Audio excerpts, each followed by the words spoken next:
Well, Arne, like for so much of this season, you had to fight, you had to scrap, and again, like for so much of the season, you found a way. Yeah. And again, we created a lot of chances. Maybe this time even more than normally. And normally we're a bit better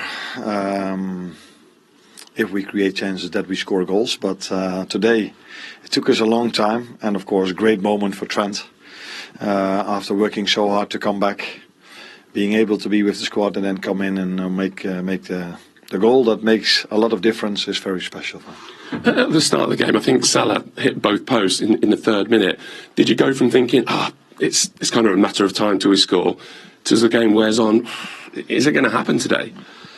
No, I never felt it's not going to happen today because we kept creating chances. But you do know that if you play against a team that's almost relegated or very close to relegation, that it helps if you can kill the momentum immediately by scoring a goal. Hopefully find the second one immediately afterwards, and then it's normally an easy game for you. But if you don't score the first one and the stadium was sold out again because the league leaders come and they get a bit of momentum, they get a bit of belief for a result, then it gets more difficult and more difficult. That's why I was really happy and pleased with the second half where we created so many chances. Yeah, and I know it's not done yet, but when you're in this situation, does every victory feel like a huge moment? Does every victory feel like a big step? Yes, but it felt like big moments during the whole season. But of course, in the end, they seem to matter more because either you want to go to the Champions League if you are number 5 in the league, or if you're number 1 in the league, you want to stay in that position. You want to try to stay out of relegation. So in the end, it always feels that it's more important. But yeah, it was a good win, but with a lot of effort again. Why does this team always find a way, do you think? Because they just keep going. Mentally, they're really strong, and they just enjoy to play football. They enjoy to be out there trying to create, work very hard, not to concede, because I don't think, apart from the first half where they hit the post, they've created a lot. Maybe in extra time, one shot quite high over the goal. So yeah, it's a bit of both. They enjoy playing football, and it always helps if you play for something special. Let's be honest. Great to be able to turn to a player of Trent's quality. How special a moment was that? I mean, every question about him this season has really been about the contract. But forget that for a second. How good is he? He's incredible. If he sets his mind to it. So I think if you play for such a long time at a club, there are always moments where you feel like, maybe again an away game where I've been so many times. But every time when moments really matter, so when he came in half an hour before the end against Newcastle, that's probably the best I've seen him play. And then against Paris Saint-Germain in the second half, where we really needed a goal, he stepped up. Unfortunately, he got injured in that game. And to know today, he knows when it matters most, he can just bring a bit more. And I think that is something only the top players have. And he has that definitely. And those top players, as you say, you want to keep them. So can you see a way that he stays? It's felt for a while like that's been set on a path different to Virgil's and Mo Salah's. But can you see a way that he's doing magic things for Liverpool again next year? I think my only good answer is to talk about his goal, because all the attention should go to his goal, the importance of his goal, the importance what he did for this club for so many years in a row, and even this season, this is my only season with him. And for him scoring a goal like this, all the headlines should be about him scoring this goal and not about his contract situation. And again, all season long, you haven't wanted to dream, you haven't wanted to look too far ahead, but it's one game now. Yeah. It's one win. Is it harder and harder to hold back those dreams? No, it's never hard to dream, but I think it's also clear that you saw this today as well, that we are really focused on playing. The boys deserve to have a day off, and hopefully they're going to enjoy that. And then when we're back together, it's full focus on Tottenham. And looking forward again to a home game probably the stadium will be full. I'd have said it might be, yeah. So it's a nice game to look forward to, but we have to focus on Tottenham, which we've played already 3 times this season, I think, and it's every time they've made a real competitive game for us. So we know what to expect, and we know we have to be ready. Okay. So we'll see you at Anfield next week. See you next week. Thanks, Arne. All the best to you. Time for Arne Slot to start building towards that game. It could be done as early as Wednesday, depending on what happens between Arsenal and Crystal Palace, but it could go to that game against Tottenham, where Liverpool will have it in their own hands. On this performance against Leicester, how do you think they're coming into these last few games of the season? I think they were in better form in the winter months, and none better than possibly the 2 performances against Tottenham this season. When you think of the league game, or certainly the game at Anfield in the Carabao Cup second leg, Liverpool were fantastic. They were excellent in the league game there. Scored a few goals, so it's not quite there right now, but they're getting the job done, and that's what it felt like watching this game. The way it's felt like for a few weeks, where you come away and thinking, come on, can it be a bit more sort of spectacular maybe in terms of the football or the pace of the game at different times? But then you come away and you look at how many shots Liverpool had, how many big chances they created. And Liverpool have scored 75 goals in the Premier League this season in 33 games. It's just a brilliant record. I think Arsenal, obviously in second position on 61. And I still feel like they can score more goals. Every time I watch them, I feel it's like, if they could do it with someone else there alongside Salah, who was as clinical as him, in terms of getting more goals, because they very rarely actually go out and sort of beat someone 4 or 5. Now, maybe we'll look at the stats tomorrow on Monday Night Football, exactly, but they feel like they win a lot of games by 1 goal or 2 goals, very rarely going to win by sort of 4 or 5. And normally you associate that with title winners doing that maybe 4 or 5 times in a season. I don't think that's quite happened for Liverpool this season, but in terms of chances created, it feels like they should be scoring a lot more goals. It's funny because the goal sort of sums that up. Although it was a goal in the end, Van Dijk had a go, Salah had a go, McAllister had a go. It could have been a goal like 3 times before it actually went in from Trent Alexander-Arnold. Yeah, well, it comes from a set piece, and Liverpool were dominant on set piece, especially with Konate and Van Dijk. But the way it comes back out to Trent here, just look at offensively. We all know that, but what he brings to this team offensively, second to none. Bradley played well today. Defensively, got caught out a couple of times, but just the way he shapes up there, it's just perfect. Yes, the goalkeeper should do a little bit better, but I was just delighted for him. Put away the contract, put that to the side for a minute. It's a massive, massive moment for him, and I'm delighted for him because he would have been frustrated, and he enjoyed it. Look at him shouting, all the emotion coming out, and I feel this season, of course, you want to get him tied down, signed to a new contract, but we forget how quality this player is going forward. He's absolutely sensational, and whatever he does, whether he stays, whether he goes, I mean, he deserved that moment because over the last couple of years, he's been brilliant, absolutely brilliant, and I love him, I really do. He wanted to concentrate on the moment when he was asked about it. His manager wanted to concentrate on the goal rather than Trent Alexander-Arnold's future when he was asked about it. Is it possible to separate the two, Roy? Is it possible to say this is a great moment without talking about what's to come for him? Well, you have to, but when you're a footballer, you're going to have these demands, and over the last few months, he's obviously decided to keep quiet about his contract talks, and a lot of fans wouldn't like that, but if you look at the fans' reaction when he scores, fans can be like that.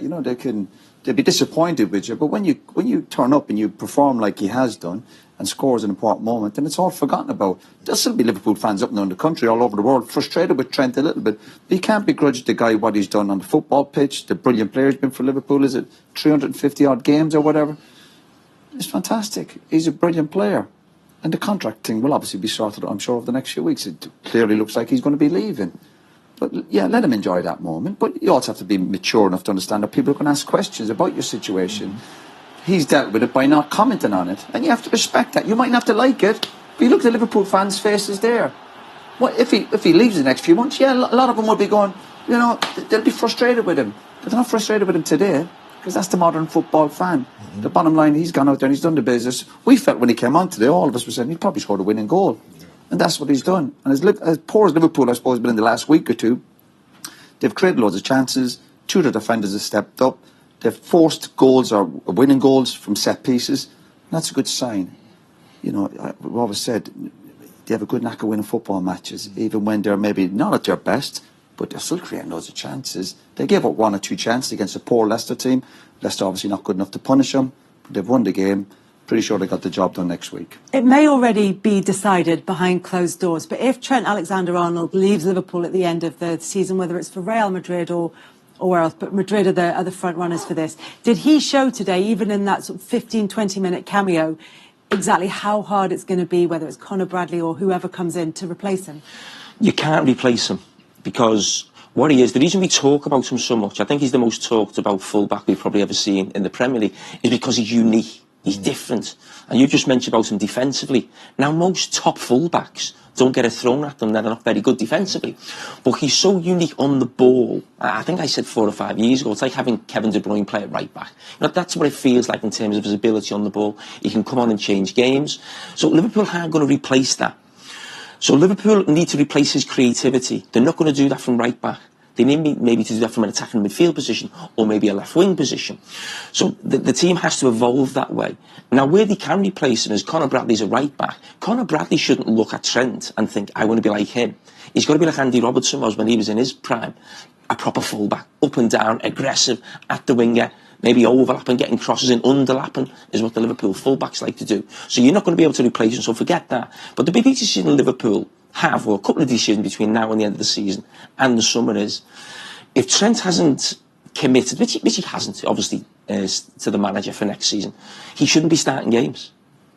He shouldn't be, because even not for a send-off for him for what he's done for the club. You think about planning for next season. Of course, Liverpool are not here as a football club to give someone a send-off. Yeah, but I mean, you win the league for so long. He's been a vital part of that. I mean, yes, I understand what you're saying in terms of like you've got to prepare for next season. I totally get that point. I do, but for what he's done for the club throughout his years, been there since a little boy. They're going to win the league, just to give him a few more appearances and say, well done. No, it's not about that. The point we're being is, in Conor Bradley, you've got a young player. It's not like we're talking about a 27, 28-year-old. It's not about a young player who had a tough 15, 20 minutes at the start of the game.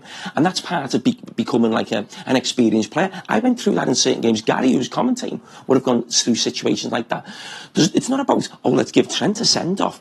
It's about, okay, we need to assess whether Conor Bradley is the guy for us next season, playing week in, week out. Because the decision Liverpool will have in terms of Trent moving on is, does Conor Bradley become our first choice right back and we buy a backup player who's maybe a utility player who can maybe play centre back? Or are we buying a first choice right back and Conor Bradley's going to have to battle with him? So that lad needs as much experience as he possibly can get. So yes, bring him on, as you did today, if you need to go and win the game, maybe against Spurs or a couple of weeks after that. But in terms of starting games right now, if Trent hasn't committed to the club, which he obviously hasn't, Conor Bradley should be starting every game. But is there not a question to ask about having your assets on the pitch? If you starting every game with a next Sunday, who would you start next Sunday if you have to beat Spurs? Conor. No, what I'm saying is, if this title wasn't sewn up and it was edging heads with Arsenal, you put your best player on the pitch, which is Trent. But Liverpool have won the league.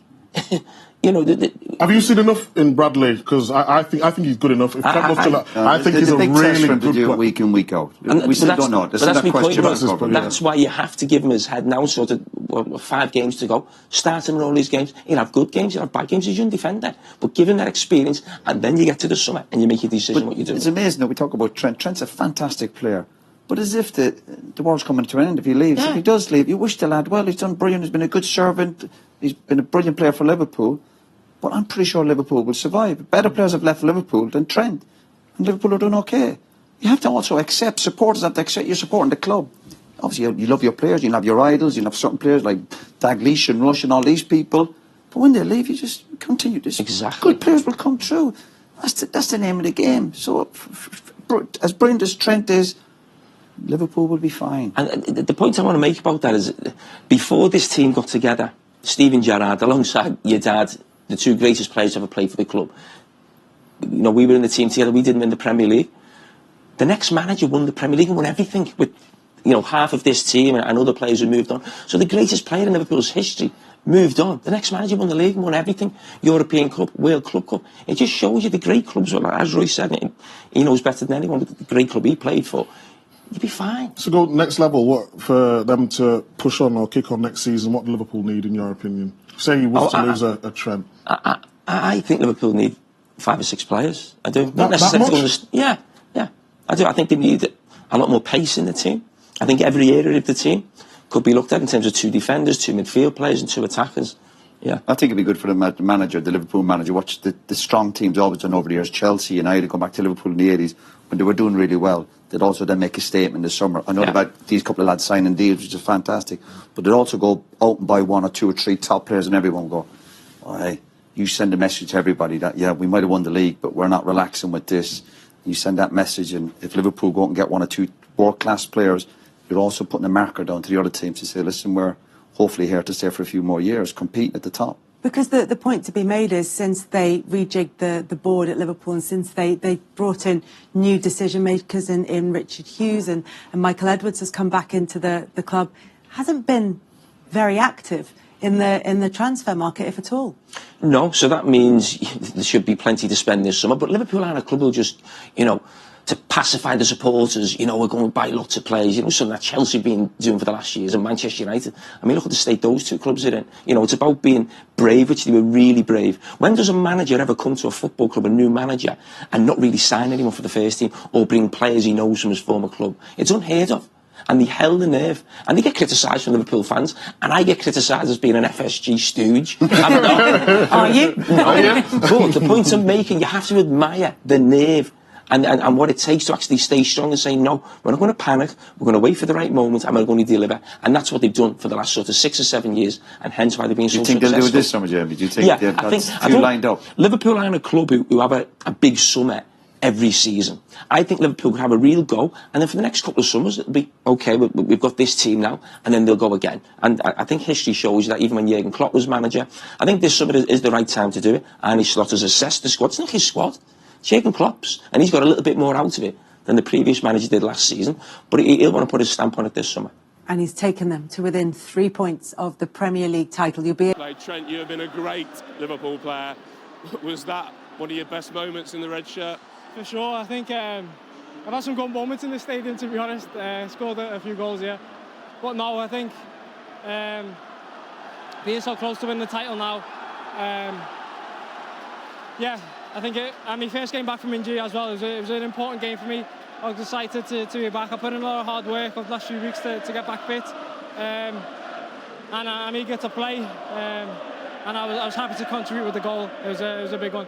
You say you've had some great moments in the stadium. I'm picturing 2019. You stood there, very similar in front of the Liverpool fans. Yeah, very similar indeed. And I'm pretty sure that's my first left-foot goal in my career as well. So it's taken a few years, but got there in the end. They texted me that, the stats department. But I couldn't believe that, but you obviously knew straight away. Yeah, that's probably the one type of goal I've been missing, but no, I saved it for the right time. Being so close to win the league now. I think it's one win away now, very close, and to do, especially with fans here as well, is a very, very special moment. Alexis, you just stood there with a big grin on your face, which I guess tells us a lot. Yeah, of course, really happy, not just for the team, but for Trent. He's been working really, really hard to come back, so this is a present for him. I hope he can enjoy it with these amazing fans. I'm pretty sure he deserves it. What did it mean to have, a couple of moments actually with the Liverpool fans as you charged towards them when you scored? And I just noticed at the end there, I think it was Virgil just shoved you forward to take the applause. Yeah, of course. I think he's pushed me to the front to soak it in, get up close and personal. The way fans are always amazing. The fans have been outstanding again this season. They pushed us every game until the final minutes, and they've done that again today, and they've helped us win the game. You can still hear them now all there celebrating.